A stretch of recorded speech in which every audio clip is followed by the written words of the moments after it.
School की night class. Meena, Atul, Dinesh तीनों एक स्कूल में पढ़ते थे। ये स्कूल बहुत अच्छा था और पूरे शहर में सबसे अच्छा रिजल्ट देता था। वहाँ के टीचर बहुत ही मेहनती थे और वो बोर्ड क्लास के बच्चों को बहुत मेहनत से पढ़ाते और जरूरत पड़ने पर उनकी एक्स्ट्रा क्लास भी लगाते थे। हम सब अब 10वीं क्लास में आ गए। हमारे बोर्ड के एग्जाम नजदीक थे। हर साल की तरह स्कूल में दिसंबर आते आते हमारी भी नाइट क्लास लगनी शुरू हो गई। हम सब शाम को घर से साथ निकलते और स्कूल की नाइट क्लास लेकर घर वापस आते। एक बार की बात है, हमारे गणित के टीचर हमारी नाइट क्लास में पढ़ा रहे थे। हम सभी पढ़ने में बहुत बिजी थे। तभी हमारी छत के ऊपर से किसी के कूदने की आवाज आई, धम धम। हम सभी बच्चों ने इस बात पर ध्यान नहीं दिया और पढ़ाई शुरू कर दी।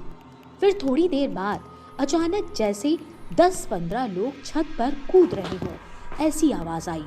हमारे सर को लगा कि शायद 12वीं क्लास के बच्चे ऊपर मस्ती करने चले गए होंगे, इसलिए आवाज आ रही है।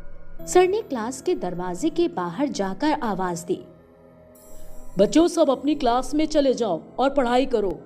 सर ने फिर से अंदर आकर पढ़ाना शुरू किया और सब कुछ शांत हो गया था और हम फिर से पढ़ाई में लग गए।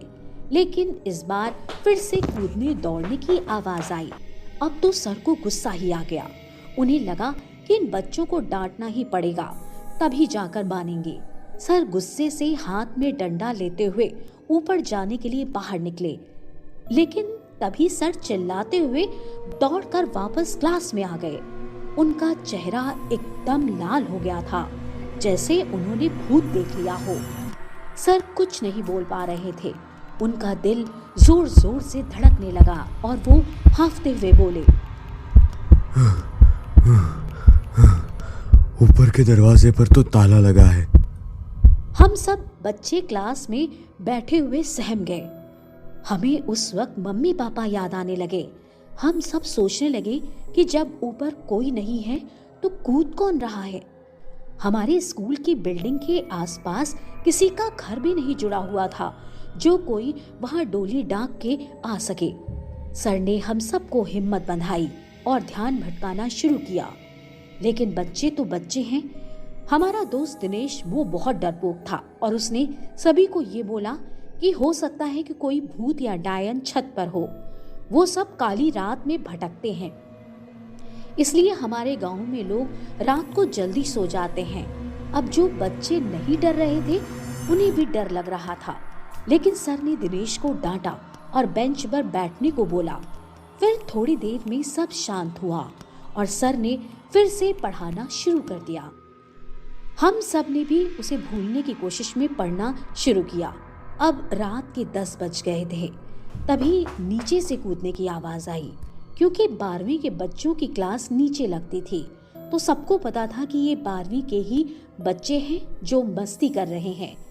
थोड़ी देर बाद जब उनके कूदने और मस्ती की आवाज बंद नहीं हुई, तो सर ने दिनेश को नीचे भेजा और कहा, दिनेश नीचे वाली क्लास में जाओ और उसके क्लास टीचर को बोलना कि मैंने बोला है कि उनको चुप कराए, क्योंकि हमारी क्लास डिस्टर्ब हो रही है।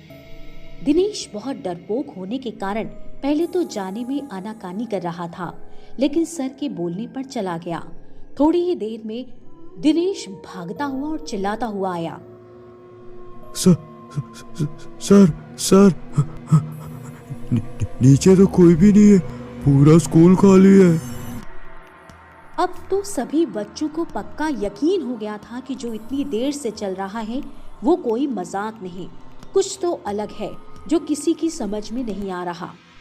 सभी बच्चे क्लास के कोने में इकट्ठा हो गए और डर कर रोने लगे। हमारे सर को कुछ समझ नहीं आ रहा था कि क्या करें। उन्होंने डिसाइड किया कि अब इन बच्चों को घर भेज देना चाहिए, वरना ये जो ऊपर नीचे आवाज आ रही है ये हमारे सामने ही ना आ जाए।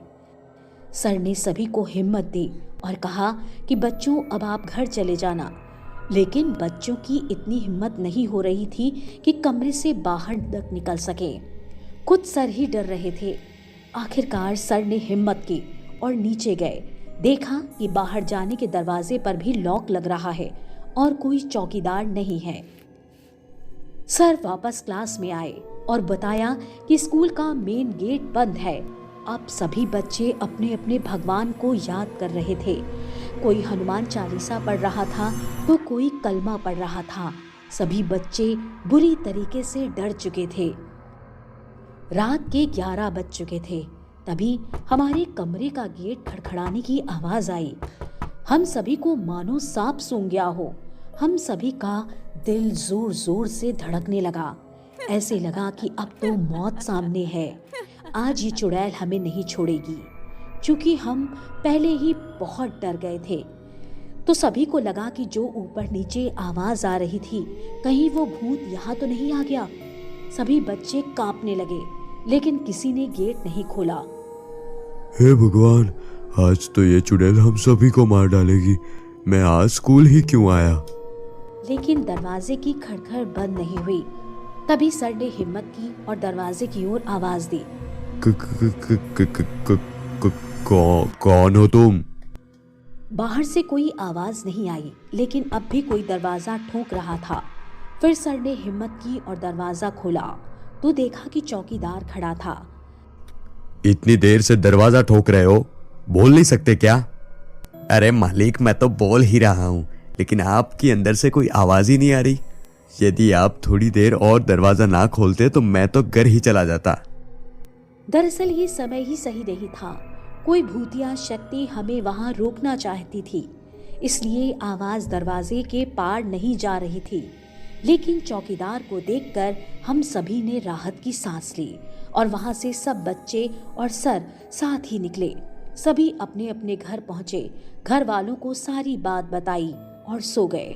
दूसरे दिन स्कूल में ये रात वाली बात फैल गई और प्रिंसिपल ने भी नाइट एक्स्ट्रा क्लास बंद कर दी।